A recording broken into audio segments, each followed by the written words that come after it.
بات تھوڑی سی میں ایک چھوٹی سی مثال کے ذریعے عرض کرتا جاؤں. صبح سورج نکلتا ہے، مجھ جیسے بندے نے محسوس کیا یہ سورج نکلا ہے تو کیا ہو گیا، ٹھیک ہے، سب کے لیے نکلا ہے. پھر تھوڑی دیر بعد یہ جوبن پہ آئے گا، پھر آہستہ آہستہ زوال پہ جائے گا، پھر شام کو ختم. سورج بس ٹھیک ہے.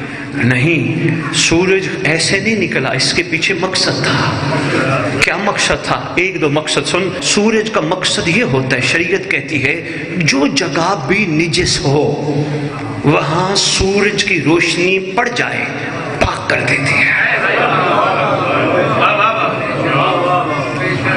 جو تھوڑا سا شریعت سے، علماء سے تھوڑا سا اٹیچ ہو یا پڑھ بیٹھے ہو، یقیناً وہ اس بات کی گواہی دو کہ سورج کی روشنی نجاست پہ پڑے نجس چیز کو پاک کر دیتی ہے. آپ میں کتابوں میں دکھاؤں، تیرے زمانے کے امام کا لقب ہے الشمس. الشمس، یہ ہے شمس، امام زمانہ ہے الشمس. اگر یہ سورج ایک مقصد کے تحت نکل کے آ کے زمین نجس کو پاک کر دیتا ہے، تیرا کیا خیال ہے مجلس میں دادے کی آ کے الشمس تجھے مجھے پاک نہیں کرتا؟